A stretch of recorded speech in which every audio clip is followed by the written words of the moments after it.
Nusantara TV. Sekarang kita berada di acara Jalan-Jalan Hayu. Aku mau bawa kamu jalan-jalan ke tempat yang seru. Sebelum ngajak orang jalan-jalan, lebih enak kalau kita kenalan dulu kali ya. Namaku Hayu. Soal umur, kasih tahu nggak ya? Perasaan masih muda deh. Aku anak baru di dunia broadcasting. Lihat nih seragam aku, masih bersih. Sebenarnya aku deg-degan. Kenapa? Satu, soalnya ini pengalaman baru buat aku. Kedua, bukan hanya jalan-jalan, tapi aku harus berani nanya-nanya ke orang yang baru kenal. Oh, ini rasanya jadi reporter. Kalau teman-teman tertarik nggak dengan dunia broadcast? Mau nggak? Mau nggak ngerasain jadi aku? Ketiga, aku masuk TV. Udah deh, udah kenalannya. Masih inget kan namaku siapa? Kalau lupa, ingat program ini aja ya. Jalan-Jalan Hayu.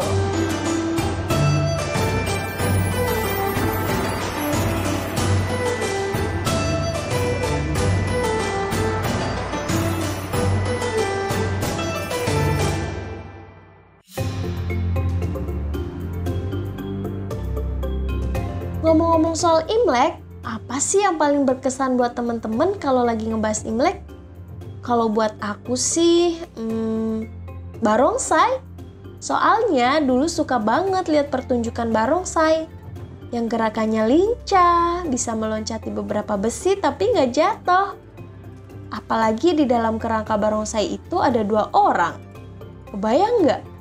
Bentuk barongsai yang lucu, matanya ngedip-ngedip genit. Nggak bisa ngebayangin ya. Maaf ya, gak ada barongsai di tahun ini. Ya iyalah, lagi pandemi, jadi nontonnya online aja.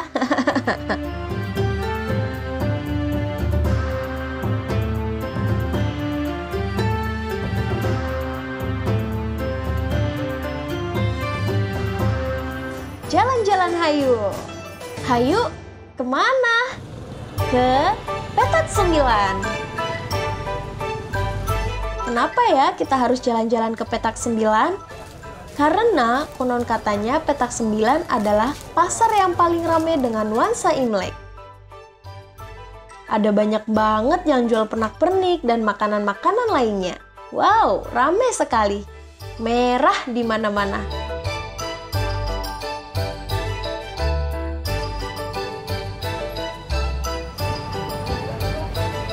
Sobat Nusantara TV, sekarang kita sudah ada di daerah Petak 9, daerah pecinan tertua di Jakarta. Mau tahu keseruan saya hari ini? Ikuti saya terus ya. Pasar Petak 9 beda dari pasar-pasar lainnya loh. Karena inilah pasar pecinan tertua yang ada di DKI Jakarta. Apalagi saat menjelang Imlek, jelas ramai sekali. Banyak yang menjual bahan makanan seafood seperti tripang, kerang, dan beberapa jenis ikan. Bukan hanya itu, di sini juga menjual beberapa sayuran dan buah-buahan yang langka. Belum tentu ada di pasar-pasar lainnya. Boleh, hai Somya. Boleh, Mbak. Hai Somya. Ini apa, Ci? Tripang. Kalau yang ini? Itu rebung. Oh, ini rebung. Harganya? Variasi sih, Mbak. Dari yang harga 400 sampai 2 juta ada. Yang 2 juta yang mana, Ci? Yang ini. Wow. Apa bedanya sama yang ini, Ci? Bedanya besar, kecil, tipis, tebel. Rasanya beda juga? Sama. Cuman beda tebel, legit aja ya. Mungkin lebih legit. Oh. Lebih garing. Kalau rebungnya itu berapa, Ci? Rebung sekilo. 450. Ini semuanya dari mana nih, Ci? Ambilnya? Kalau aku sih Haisam Belitung ya. Asli Belitung. Yang terbaik di Indonesia ya dia. Rebungnya juga? Kalau rebung dari Cina, RRC. Langsung Impor. dari Cina? Impor. Ini kan Imlek yang kedua kalinya masa pandemi nih, Ci. Pas dagang ini ada penurunan nggak, Ci? Mungkin ya 40% menurun lah, Mbak. Oke. Ini penjualannya satu hari biasanya berapa? 15 kiloan lah kurang lebih. Oh, 15 kiloan. 15 kilo, bisa 20 kilo, kurang lebih. Kalau dulu kan dampaknya, pokoknya sekarang ini jauh merosot lah. Oh. Ini penjualannya saat Imlek aja, menjelang Imlek, atau setiap hari Cici jualan rebung sama tripang ini? Kalau menjelang Imlek Aku biasanya 2 minggu sebelum Imlek kita dagang musiman untuk di sini karena langganan udah tahu tempatnya kan, Aling Haisom. Tapi kalau misalkan hari-hari biasa mereka ke rumah. Oh, mereka Gitu. ke rumah. Jadi Cici jualan cuman pas menjelang Imlek saja ya, Ci ya? Iya, betul. Kalau untuk di Petak 9 ya. Oke. Untuk perayaan ini, Imlek ini makanan yang paling khas ini tripang sendiri ya, Ci? Biasanya diolah menjadi apa nih, Ci? Oh, banyak macam-macam, Mbak, tergantung selera. Sekarang ada capcay, bisa dioseng dengan isit, sarang walet, yang mahal-mahal. Gitu. Seperti ini ya, Ci ya? Iya. Ini bedanya. Ini kecil, biasanya diolah jadi apa nih, Ci? Yang kecil-kecil kayak gini nih? Itu biasanya di capcay, Mbak, atau di kuah. Di Nanti kuah? campurannya jamur, hyongku yang terkenal ya, yang di Chinese food lah. Iya, iya. Dengan udang, juhi. Oh, Cici sendiri nanti persiapan Imlek ini kayak gimana di rumah? Ya, gitulah ya, Mbak. Namanya ini kita lebih banyak 3M lah. Jaga jarak juga. Oke. Iya. Oke, Ci, makasih ya, Ci ya. Oke. Iya.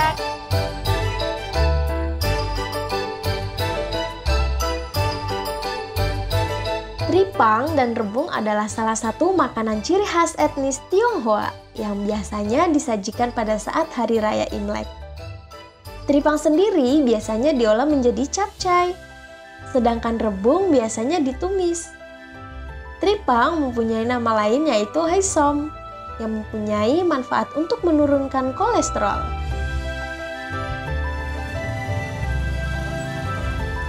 Ingat Imlek jadi bikin lapar? Boleh makan dulu, tapi jangan tinggalin Hayu. Kita masih ada hal seru lainnya setelah yang satu ini.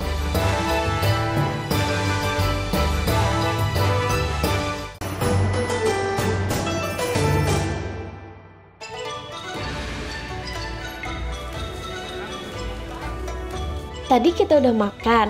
Nah, rasanya ada yang kurang nih kalau belum shopping. Boleh dong kita shopping. Nah, sekarang aku sudah ada di toko Yuseng, atau yang seringkali disebut toko Sukaria. Tempatnya di Pasar Petak 9. Toko ini salah satu toko yang menjual alat-alat keagamaan untuk umat agama Buddha. Salah satunya adalah kertas untuk leluhur, kertas untuk dewa yang berwarna perak ataupun emas. Ada dupa atau hio, ada lilin, dan masih banyak lainnya. Untuk lebih tahu, tanya-tanya ke penjualnya langsung yuk.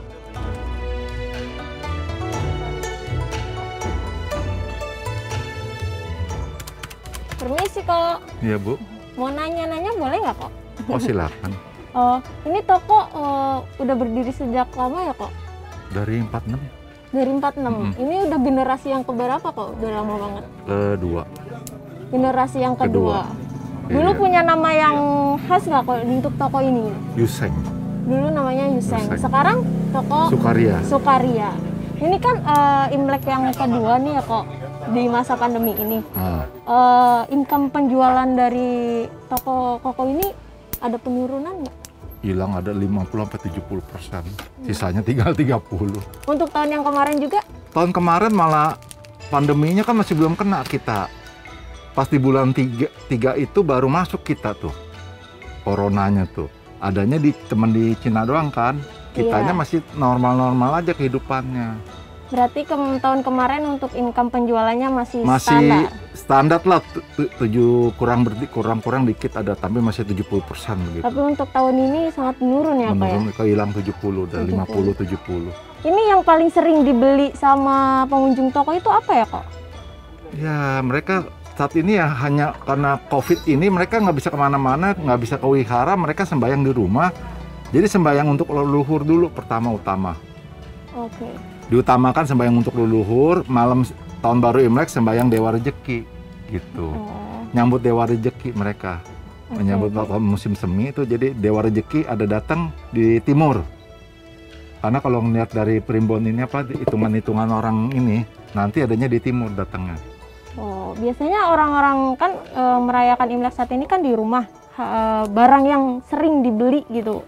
Rutinitas jadi kertas, dupa gitu. Kertas, Jadi dupa. kertas buat sembahyang itu ada leluhur, ada perak. Oke. Kalau ini kan untuk dewa. gitu beda. Cuman beda itu kertas udah sama-sama ya, yang pernik-pernik lain begitu. Lilin ya? Lilin segala macem. Oke. Jadi kan masih diutamakan mereka sembahyang, yang masih sembahyang itu diutamakan sembahyang dulu, karena ke wihara udah nggak bisa. Oh berarti sekarang untuk Imlek perayaannya di rumah aja. Iya. Terus biasanya kita orang-orang Imlek itu sembahyang dulu atau bagaimana tuh? Imlek sebelum Imlek satu hari mereka harus sudah sembahyang. Besok mau Imlek pagi ini harus sembahyang nih. Terakhir gitu. Ada juga yang mereka udah sembahyang sekarang ini saat ini udah sembahyang. Ada juga yang belum. Terakhir pas besok mau Imlek. Jadi paginya harus sembahyang kita. Terakhir laporan bilangin sama leluhur bahwa besok kita tahun baru gitu. Jangka waktu Imlek itu 15 hari ya kok kalau nggak salah. Sampai Cap Gome. Cap Gome itu Cap Gome 15 hari. Oh 15 hari. Dari tanggal pertanggalan lunar dari tanggal 1 sampai 15. Oke baik kok. Iya. Oke kok, makasih ya kok ya. Mari, Bu. Sudah ditanya. Saya mau lihat-lihat dulu ya kok. Silakan.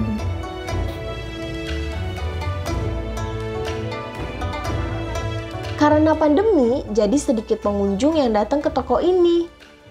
Bapaknya juga bilang, biasanya pengurus wihara itu membeli lilin-lilin besar dan belinya di toko ini. Karena sekarang masih pandemi, jadi merayakan Imleknya di rumah aja. Karena itu, omset pembeli lilin besar menurun.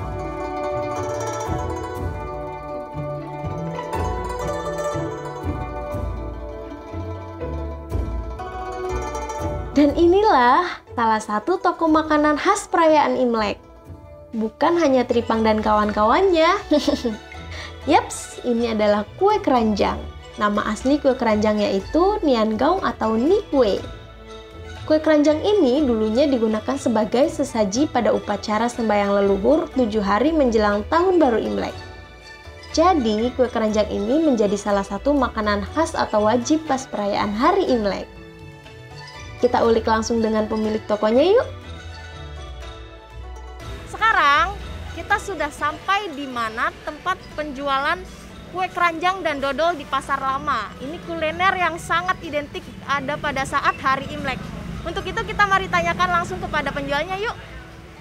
Halo Ibu. Halo, ya aku Ibu Asim, penjual kue keranjang. Udah kira-kira hampir 10 tahun. Baik Bu, ini kan Ibu sudah lama penjualannya 10 tahun. Kira-kira belakangan tahun ini ada dampak enggak untuk Ibu sendiri menjual dodol dan kue keranjang ini di masa pandemi Corona Bu? Ada turun kok 50% dari penjualan dari tahun kemarin. Baik Bu, ini kue keranjang dan dodolnya ada berapa macam rasa ya Bu ya? Ada 3 macam rasa. 3 macam rasa, ada duren, wijen, dodol ori. Ada rasa duren dan wijen. Untuk kue keranjangnya sendiri? Itu 1 rasa. Baik, 1 rasa. Aku boleh coba nggak Bu? Yang Silakan saja, dodol ya. Iya. Untuk ini rasa apa ya Bu? Ini wijen. Dicoba aja. Ini pemirsa, ini rasa dodol rasa wijen. Jadi di sini banyak banget wijennya yang ada di dodol tersebut. Nih ya. Kita coba ya Bu ya. Boleh, silakan.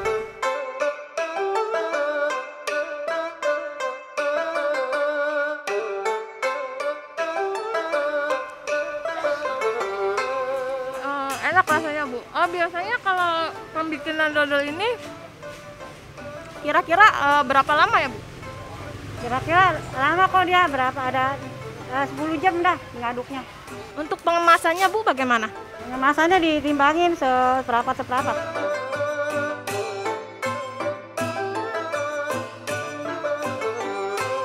Aduh, pandemi ini nggak selesai-selesai. Semoga cepet beres deh. Pergi deh Corona, ngopi. Tapi jalan-jalan kita belum selesai. Nanti ada lagi. Tungguin ya.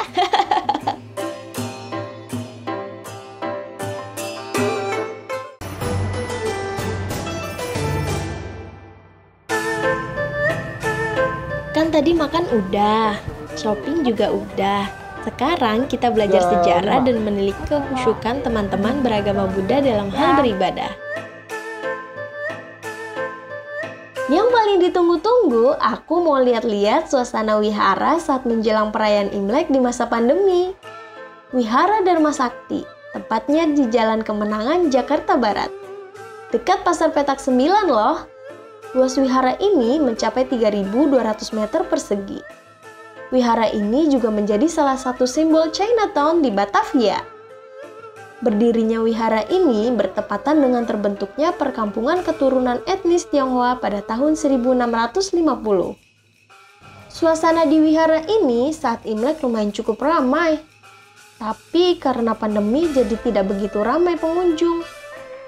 Yang paling menyita perhatian aku adalah saat Camat wihara melepas burung pipit satu keranjang. Bukannya menangkap burung kecil-kecil itu susah. Nah, tradisi ini dinamakan Fang Seng. Salah satu tradisi menebar burung pipit. Konon, melepas burung pipit bisa mendapatkan karma baik dan menghapus dosa. Wah, unik juga ya. Dan kenapa umat wihara biasanya membakar 3 batang hiyo atau dupa? Karena menurut masyarakat Tionghoa, mengartikan kalau 3 batang tersebut adalah Tuhan, bumi, dan manusia.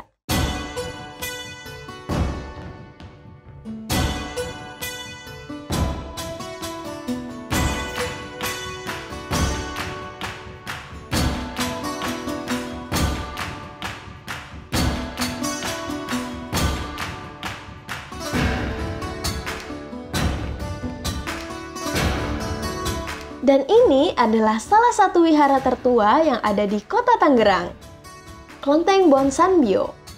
Kelenteng ini dibangun pada tahun 1689 oleh pedagang asal Tiongkok yang bernama Lin Tao Kuen. Berdiri di atas tanah 4.650 meter persegi, bangunan yang berawal dari kayu dan bambu, serta dinding dari gedek, sementara atapnya dari daun rumbai. Dan yang paling unik adalah di dalam Kelenteng Bonsanbyo ini terdapat petilasan Raden Surya Kencana. Jadi, tidak hanya umat Kelenteng yang bersembayang di petilasan ini. Pemeluk agama Muslim pun sering datang ke Kelenteng ini untuk berziarah di petilasan Raden Surya Kencana. Mau lebih tahu sejarahnya? Langsung tanyakan ke pengurus wihara Bonsanbyo yuk. Kelenteng Bonsanbyo ini sudah berdiri sejak tahun 1689. Ini adalah kelenteng yang banyak altarnya. Yang disebut altar tuh yang seperti kamu tadi katakan, banyak tempat-tempat yang unik-unik. Ya, memang banyak sih tempat yang unik karena salah satu yang uniknya adalah Kelenteng Bonsanbyo ini memiliki satu bangunan tersendiri cuma di dalam di ruangan lingkungan Wihara Nimala. Yaitu kita punya satu bangunan tempat ibadah Muslim, yaitu Keramat Mbah Raden Surya Kencana, adanya di dalam lingkup Wihara Nimala. Itu mungkin salah satu di Tangerang, itu hanya di sini. Biasanya adanya di luar gitu. Kalau ini di dalam pagar Wihara Nimala. Ini uniknya banyak, kalau kita ceritakan nanti bisa dikorek nanti belakangan lah. Ya. Baik Pak, boleh kalau kayak gitu kita lihat langsung tempatnya Pak? Oke, boleh, silakan yuk.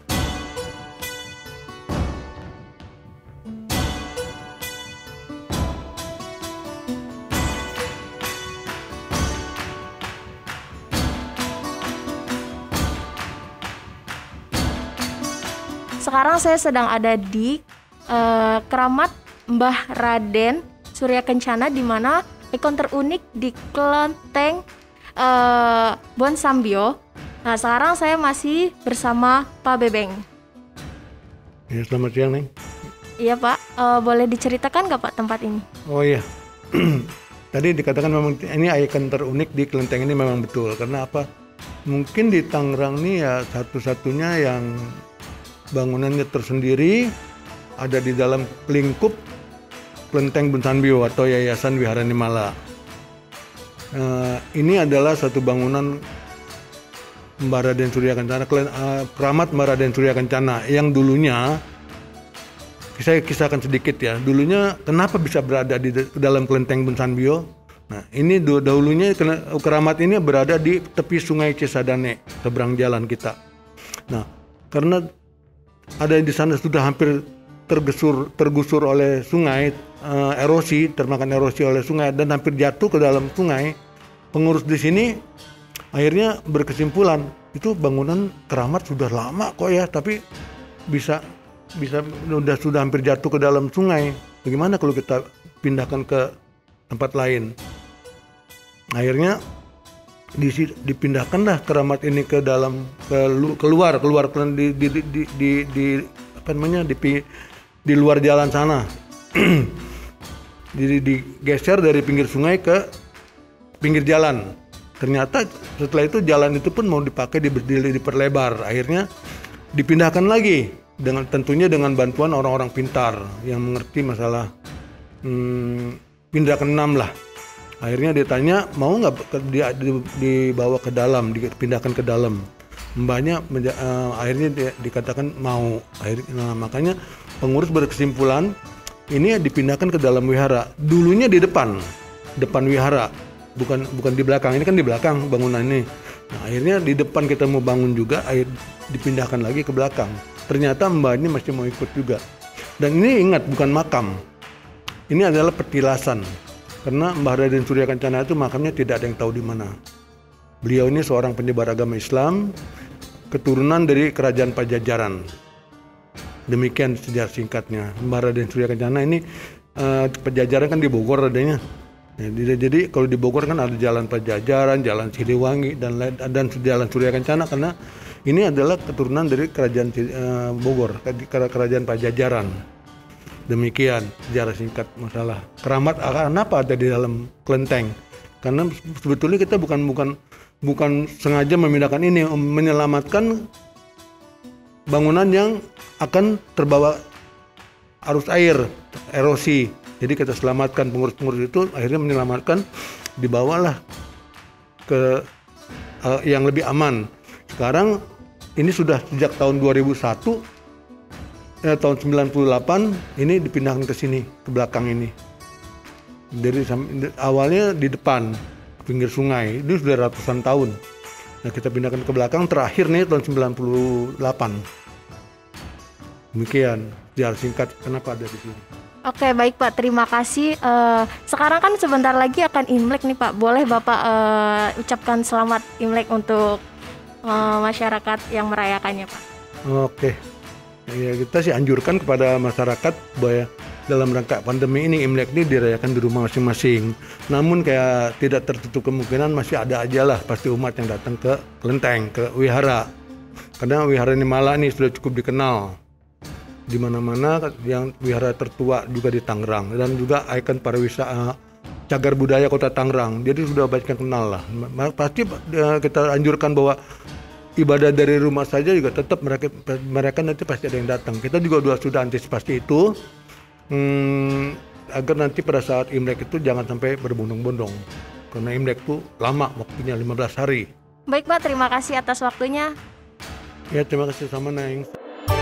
Gongsi Facai, dah. Nah, itu dia jalan-jalan hayu. Segini dulu ya, nanti aku ajak teman-teman jalan-jalan lagi. Pada mau kan? Harus mau dong. Tapi kemana ya? Ada ide seru nggak? Kalau ada, DM kami di Instagram @nusantara_tv ya. Buat yang merayakan Imlek dan menikmati keseruannya, selamat Imlek. Ayo undur diri dulu. Gongsi Facai. Dadah!